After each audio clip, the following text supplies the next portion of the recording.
a dermatology doctor based in Hampshire, England, and this is the first of a series about skin cancer diagnosis, mainly aimed at doctors and nurses, but I'm trying to keep it reasonably intelligible to the general public. Now, a lot of people are worried about moles. This is understandable because melanoma skin cancer is on the increase. More about that in future videos. But people often worry more than they need to about a mole which is actually harmless. This gentleman here has got 3 black moles on his back. He's got about 20-30 moles on his back. Some are over 5 millimeters, but 3 in particular are black. You can see them towards the bottom of the picture in the midline, and these led to concern.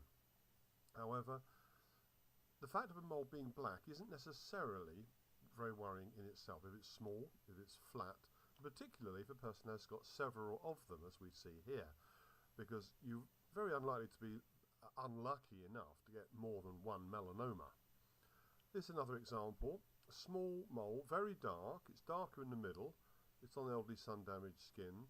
It's not that irregular, really. It's very dark, maybe black in the middle, maybe very dark brown and lighter towards the edge. It's an oval shape.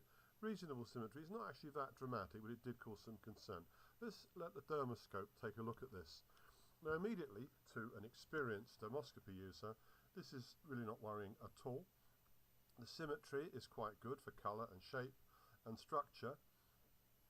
You need to look at a lot of these moles before you know what the limits of symmetry are, but this is basically a dark centre and a reticular network. No real worries.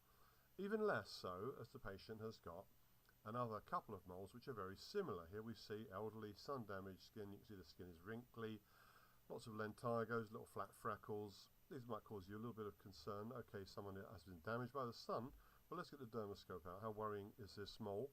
With the dermoscope, it's not very worrying at all. You see this pattern of lines and holes, which is what we call a reticular network. Towards the centre, you've got a black blotch, so a sort of central black blotch and a reticular network. No worries about that. And here's another mole, very similar. When you have a lot that are very similar on somebody, a little bit odd, but very similar to each other, then it's probably their normal mole pattern.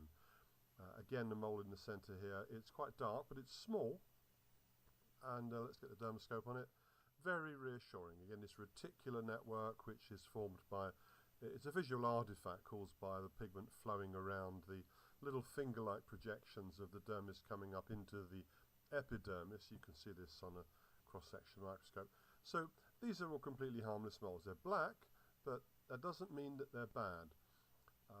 Pigment is melanin pigment is produced in melanocytes on the basement membrane at the junction between the dermis and the epidermis. The melanin pigment is injected into keratinocytes, regular skin cells. These get thin and lose their nucleus as they migrate towards the surface, and all that black means, when there's the only thing there, is just it's very superficial melanin. So these are all harmless moles, and the dermoscope helps confirm